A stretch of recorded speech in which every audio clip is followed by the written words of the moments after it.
What ever, what so ever. Friends, ఈ పదాలు చెప్పడానికి వేరుగా ఉన్న అర్థం మాత్రం ఒకటే మాదిరి ఉంటుందండి, ఎటువంటి భేదము ఉండదు.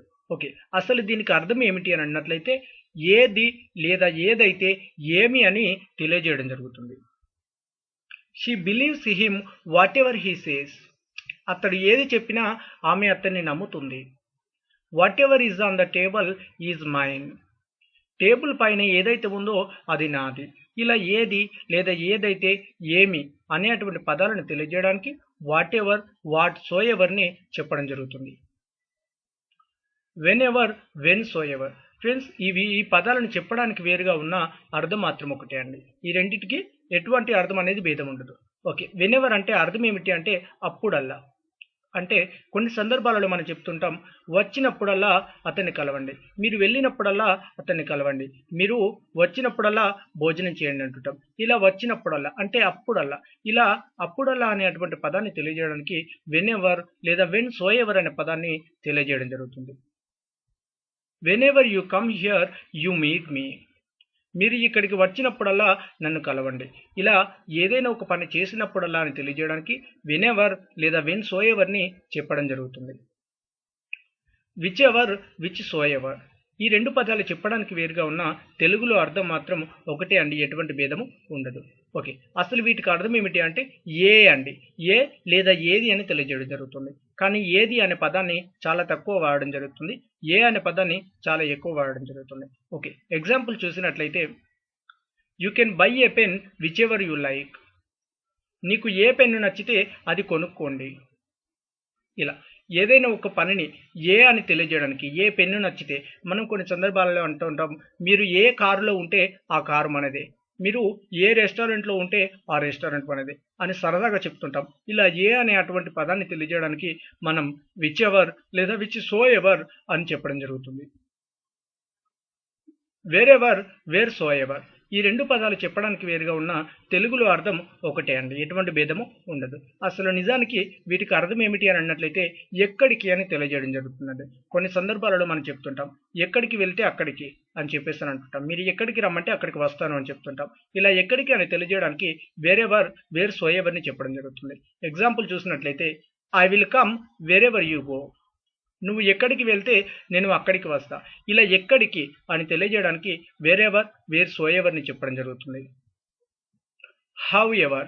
హౌ ఎవర్ అన్నట్లయితే ఎలా లేదా ఎలాగైతే అని తెలియజేయడానికి హౌ ఎవర్ని చెప్పడం జరుగుతుంది. You can do it how ever you like. మీకు ఎలా నచ్చితే అలా చేయండి. అంతేకాకుండా కొన్ని సందర్భాలలో మనం చెప్తుంటాం, మీరు ఎలాగైతే చెప్తారో నేను అలాగే చేస్తాను, మీరు ఎలాగైతే నన్ను కొడతారో నేను కూడా మిమ్మల్ని అలాగే కొడతాను, మీరు ఎలాగైతే నాకు నేర్పిస్తారో నేను కూడా అలాగే వాళ్ళకి నేర్పిస్తాను అంటుంటాం. ఇలా ఎలాగైతే లేదా ఎలా అని తెలియజేయడానికి హౌ ఎవర్ని తెలియజేయడం జరుగుతుంది. నిజానికి హౌ ఎవర్ని చాలా రకాలుగా చెప్పడం జరుగుతుంది, కానీ నేను మీకు ఒక క్లాజెస్ వైజ్గా హౌ ఎవర్ని ఈ రకంగా చెప్పడం జరిగింది, ఎలా ఎలాగైతే. కానీ ముందు వీడియోస్లో హౌ ఎవర్ని పూర్తిగా తెలియజేయడం అనేది మీకు జరుగుతుంది. Who ever, who so ever. ఈ రెండు పదాలకి చెప్పడానికి వేరుగా ఉన్న అర్థం ఒకటే అండి. ఏమిటి అని అన్నట్లయితే ఎవరైతే అని తెలియజేయడానికి హూ ఎవర్, హూ సేవర్ని చెప్పడం జరుగుతుంది. అంతేకాకుండా చిన్న ఇక్కడ ఎగ్జాంపుల్ ఏంటి అంటే మీకు చాలా సులువుగా గుర్తుండిపోవడానికి, ఒకవేళ సబ్జెక్ట్ స్థానంలో మనం నార్మల్ సెంటెన్స్ని చెప్తున్నాము అని అంటే నార్మల్ సెంటెన్స్లో మనకు హీ లేదా షీ లేదా దే అనే అటువంటి పదాలు సబ్జెక్ట్ స్థానంలో ఉన్నట్లయితే ఆ పదాలను మనం హూ ఎవర్కి మార్చి చూసినట్లయితే హూ ఎవర్ లేదా హూ సో ఎవర్ అని చెప్పడం జరుగుతుంది. అంటే సబ్జెక్ట్ స్థానంలో హీ షీ దే అని ఉన్నట్లయితే హూ ఎవర్ లేదా హూ షో ఎవర్ అనే అటువంటి పదాలను తెలియజేయడం జరుగుతుంది. కానీ క్లియర్గా వీటికి అర్థం ఏమిటి అని అన్నట్లయితే తెలుగులో ఎవరైతే అని తెలియజేయడానికి ఈ రెండు పదాలను చెప్పడం జరుగుతుంది. Please come forward whoever would you like to do it. ఎవరైతే చేయాలనుకుంటున్నారో వారు ముందుకు రండి. ఇలా ఏదైనా ఒక పనిని ఎవరైతే అని తెలియజేయడానికి who ever, who so ever అని చెప్పడం జరుగుతుంది. Whom ever, whom so ever. వీటికి అర్థం ఒకటే అండి, భేదం అనేది ఏమీ ఉండదు, రెండు పదాలకి అర్థం ఒకటే. ఓకే, అసలు అర్థం ఏమిటి అని అన్నట్లయితే ఎవరితోనైతే లేదా ఎవరిని లేదా ఎవరినైతే లేదా ఎవరికైతే, ఈ నాలుగు పదాలను మనం తెలియజేయడానికి whomever, whomsoever అని తెలియజేయడం జరుగుతుంది. కొన్ని సందర్భాలలో వీటికి తోడుగా ప్రిపోజిషన్ కూడా తీసుకోవడం జరుగుతుంది. అంటే whomever ఉన్నట్లయితే విత్ whomever లేదా టు whomever ఇలా కూడా చెప్పడం జరుగుతుంది. ఓకేనా ఫ్రెండ్స్? ఓకే, అంతేకాకుండా సింపుల్గా గుర్తుంచుకోవాలి అని అన్నట్టయితే చిన్న ఎగ్జాంపుల్ ఏంటి అని అన్నట్లయితే మీకు ఇక్కడ మన నార్మల్ సెంటెన్స్ని తీసుకున్నట్లయితే నార్మల్ సెంటెన్స్లో మనం ఆబ్జెక్టులో హిమ్ లేదా హర్ లేదా దెమ్ అనే పదాలు వచ్చినట్టయితే వాటిని మనం మార్చి చూసినట్లయితే హూమెవర్, హూమ్ సోఎవర్గా చెప్పడం జరుగుతుంది. ఓకేనా ఫ్రెండ్స్? ఇలా ఎం, హిమ్, హర్, దెమ్ అనే ఈ పదాలకు బదులుగా మనం హూమెవర్, హూమ్ సోఎవర్ను కూడా కొన్ని సందర్భాల్లో చెప్పడం జరుగుతుంది. అంటే ఆబ్జెక్ట్గా ఈ పదాలను మనం ఎగ్జాంపుల్గా తీసుకోవడం జరుగుతుందండి. అంటే నార్మల్ సెంటెన్స్ చెప్పినట్లయితే చివరిలో ఐ విల్ గివ్ హిమ్ అని అంటుంటాం. ఐ విల్ గివ్ హిమ్, ఇక్కడ హిమ్ వచ్చింది కాబట్టి ఇక్కడ హిమ్ వచ్చిందంటే దీనిని మనం క్లాజెస్గా చెప్పాలి అంటే మనకు ఈ పదానికి బదులుగా హూమెవర్, హూమ్ సోఎవర్ని తీసుకోవడం జరుగుతుంది. ఓకేనా ఫ్రెండ్స్? ఓకే, తెలుగులో అయితే మీకు క్లియర్గా అర్థం అవ్వాలంటే ఎవరితోనైతే, ఎవరిని, ఎవరినైతే, ఎవరికైతే అని తెలియజేయడానికి హూమెవర్, హూమ్ సోఎవర్ని చెప్పడం జరుగుతుంది. You can call whomever you want to call. నీకు ఎవరిని పిలవాలని ఉంటే వారిని పిలువు. ఇలా ఎవరిని, ఎవరినైతే, ఎవరికైతే, ఎవరితోనైతే అని తెలియజేయడానికి హూమెవర్, హూమ్ సోఎవర్ని చెప్పడం జరుగుతుంది. విత్ హుమ్ ఎవరితో. With whom are you going, నువ్వు ఎవరితో వెళుతున్నావు. ఫర్ హుమ్ ఎవరి కోసం. For whom are you waiting, మీరు ఎవరి కోసం ఎదురు చూస్తున్నారు. ఇలా ఎవరి కోసం అని తెలియజేయడానికి ఫర్ హుమ్ని చెప్పడం జరుగుతుంది. ఫర్ వాట్ దేనికోసం. For what are you looking, మీరు దేనికోసం చూస్తున్నారు. ఇలా దేనికోసం అని తెలియజేయడానికి ఫర్ వాట్ని చెప్పడం జరుగుతుంది. సిన్స్ వెన్ ఎప్పటి నుండి. Since when have you been playing, నువ్వు ఎప్పటి నుండి ఆడుతున్నావు. ఇక్కడ వెన్ స్థానంలో హవ్ అనే పదాన్ని కూడా మనం చెప్పడం జరుగుతుంది. సిన్స్ హౌ లాంగ్ అని కూడా చెప్పడం జరుగుతుంది. ఇలా హౌ లాంగ్కి బదులుగా వెన్ని కూడా తీసుకోవడం జరుగుతుంది. ఎప్పటి నుండి అని తెలియజేయడానికి సిన్స్ వెన్ అనే పదాన్ని తెలియజేయడం జరుగుతుంది. అంటిల్ వెన్ ఎప్పటి వరకు. Until when did you wait for me, ఎప్పటి వరకు నువ్వు నా కోసం ఎదురు చూసావు. ఇలా ఎప్పటి వరకు అని తెలియజేయడానికి అంటిల్ వెన్ అనే పదాన్ని చెప్పడం జరుగుతుంది. ఎట్ విచ్ ఎటువైపు. At which are you looking, మీరు ఎటువైపు చూస్తున్నారు. ఇలా ఎటువైపు అని తెలియజేయడానికి క్వశ్చన్ రూపంలో అడగడానికి ఎట్ విచ్ని తెలియజేయడం జరుగుతుంది. ఎట్ విచ్ ఎటువైపు అయితే. The house at which you are looking is mine, మీరు ఏ ఇంటి వైపు అయితే చూస్తున్నారో అది నాది. ఇలా ఎటువైపు అయితే అని తెలియజేయడానికి ఎట్ విచ్ని తెలియజేయడం జరుగుతుంది. ఇన్ విచ్ లో. In which house do you live, మీరు ఏ ఇంట్లో ఉంటారు. ఇలా ఇంట్లో, ఆఫీస్లో, రెస్టారెంట్లో అంటుంటాం. లో అనే పదాన్ని తెలియజేయడానికి ఇన్ విచ్ని క్వశ్చన్ రూపంలో అడగడానికి తెలియజేయడం జరుగుతుంది. ఇన్ విచ్ లోనైతే. The house in which you live is very old, మీరు ఏ ఇంట్లోనైతే ఉంటున్నారో అది చాలా పూర్వపు ఇల్లు. ఇలా ఇంట్లోనైతే, ఆఫీస్లోనైతే, మన రెస్టారెంట్లోనైతే అని అంటుంటాం. ఇలా లోనైతే అని తెలియజేయడానికి ఇన్ విచ్ని తెలియజేయడం జరుగుతుంది. ఆన్ విచ్ మీద. On which chair are you sitting, మీరు ఏ కుర్చీ మీద కూర్చుంటున్నారు. ఇలా ఏదైనా ఒక దాని మీద, మీద అని తెలియజేయడానికి ఆన్ విచ్ని తెలియజేయడం జరుగుతుంది. ఆన్ విచ్ మీద లేదా మీదనైతే.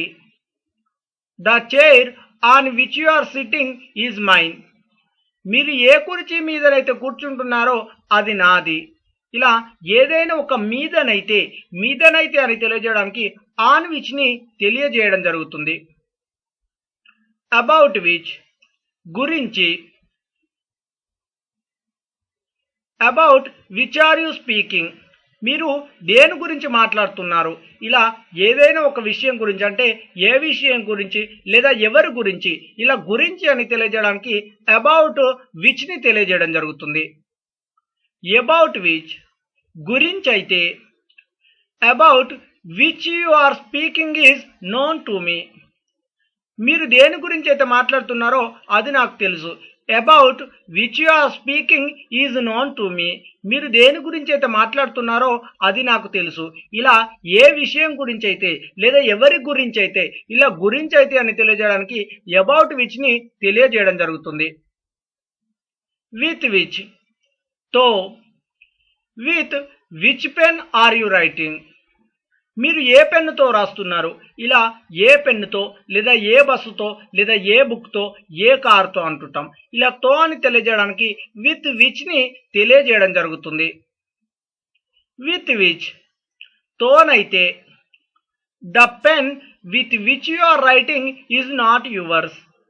మీరు ఏ పెన్నుతోనైతే రాస్తున్నారో అది మీది కాదు. ఇలా తోనైతే అని తెలియజేయడానికి విత్ విచ్ ని తెలియజేయడం జరుగుతుంది. ఈవెన్ కూడా. ఈవెన్ హీజ్ ఫ్రెండ్ టెల్స్ ఎ లై. అతని స్నేహితుడు కూడా అబద్ధం చెప్తాడు. కొన్ని సందర్భాలలో కొంతమంది even he lies even he also లేదా ఈవెన్ షీ ఆల్సో అంటుంటారు. అంటే ఒకే సెంటెన్స్ లో ఈవెన్ ప్లస్ ఆల్సో అని చెప్తుంటారు. కానీ ఈవెన్ ఆల్సో అనే పదాలు ఒకే సెంటెన్స్ లో చెప్పకూడదండి. ఎందుకంటే ఈవెన్ ఆల్సోకి అర్థం ఒకటే కాబట్టి ఒక సెంటెన్స్ లో ఈవెన్ అయినా ఉండాలి లేదా ఆల్సో అయినా ఉండాలి. కానీ even he also even she also ఇలా చెప్పకూడదు. ఇలా కూడా అని తెలియజేయడానికి ఈవెన్ ని తెలియజేయడం జరుగుతుంది. ఈవెన్ ఆఫ్టర్ తరువాత కూడా. Even after I said to him he couldn't do. నేను అతనికి చెప్పిన తరువాత కూడా అతడు చేయలేకపోయాడు. ఇలా తరువాత కూడా అని తెలియజేయడానికి ఈవెన్ ఆఫ్టర్ ని తెలియజేయడం జరుగుతుంది. ఈవెన్ వెన్ నప్పుడు కూడా. Even when I work very well she scolds. నేను బాగా పనిచేసినప్పుడు కూడా ఆమె తిడుతుంది లేదా తిడుతుంది. ఇలా చేసినప్పుడు కూడా, మాట్లాడినప్పుడు కూడా, వెళ్ళినప్పుడు కూడా అంటుంటాం. ఇలా నప్పుడు కూడా అని తెలియజేయడానికి ఈవెన్ వెన్ ని తెలియజేయడం జరుగుతుంది. ఈవెన్ ఇఫ్ నప్పటికీ కూడా. Even if you abuse me I will not teach. మీరు నన్ను తిట్టినప్పటికీ కూడా నేను బోధించను. ఇలా తిట్టినప్పటికీ కూడా, చెప్పినప్పటికీ కూడా, మాట్లాడినప్పటికీ కూడా అంటుంటాం. నప్పటికీ కూడా అని తెలియజేయడానికి ఈవెన్ ఇఫ్ ని తెలియజేయడం జరుగుతుంది. ఈవెన్ సో అయినా కానీ లేదా కానీ. I helped him a lot even so he cheated me. నేను అతనికి చాలా సహాయం చేసినా కానీ అతడు నన్ను మోసం చేశాడు. ఇలా అయినా కానీ లేదా కానీ అని తెలియజేయడానికి ఈవెన్ సోని తెలియజేయడం జరుగుతుంది. దట్స్ వాట్ అదే లేక ఇదే. That's what I want to tell you. అదే నాకు చెప్పాలని ఉంది. ఇలా అదే లేదా ఇదే అని తెలియజేయడానికి దట్స్ వాట్ ని తెలియజేయడం జరుగుతుంది. దట్స్ వెన్ అప్పుడే. దట్స్ వెన్ ఐ కేమ్ అప్పుడే నేను వచ్చాను. ఇక్కడ సారీ ఫ్రెండ్స్, నేను వచ్చింది అని అంటాము కానీ నేను వచ్చాను అన్నట్టుగా అండి. ఇలా అప్పుడే అని తెలియజేయడానికి దట్స్ వెన్ ని తెలియజేయడం జరుగుతుంది. దట్స్ వేర్ అక్కడికి లేదా అక్కడికే. That's where I am going అక్కడికే నేను వెళ్తున్నాను. ఇలా అక్కడికి లేదా అక్కడికి అని తెలియజేయడానికి దట్స్ వేర్ ని తెలియజేయడం జరుగుతుంది. దట్స్ హౌ అలానే లేదా ఇలానే. దట్స్ హౌ ఐ డిడ్ నేను అలానే చేశాను. ఇలా అలానే లేదా ఇలానే అని తెలియజేయడానికి దట్స్ హౌ ని తెలియజేయడం జరుగుతుంది. దట్స్ విచ్ దానినే లేదా దీనినే. That's which she will buy దానినే ఆమె కొంటుంది. ఇలా దానినే లేదా దీనిని అని తెలియజేయడానికి దట్స్ విచ్ ని తెలియజేయడం జరుగుతుంది. దట్స్ హూ అతడే లేదా ఆమెనే. That's who has helped me అతడే నాకు సహాయం చేసింది. That's who has helped me అతడే నాకు సహాయం చేసింది. ఇలా అతడే లేదా ఆమెనే అని తెలియజేయడానికి దట్స్ హూ ని తెలియజేయడం జరుగుతుంది. దట్స్ హూమ్ అతడినే లేదా ఆమెనే లేదా వారినే. That's whom I have met అతడినే నేను కలిసింది. ఇలా అతడిని లేదా ఆమెనే లేదా వారిని అని తెలియజేయడానికి దట్స్ హూమ్ ని తెలియజేయడం జరుగుతుంది. దట్స్ హూమ్ కి బదులుగా స్పోకెన్ ఇంగ్లీష్ రూల్ వైజ్ గా దట్స్ హూ ని తెలియజేయడం జరుగుతుంది.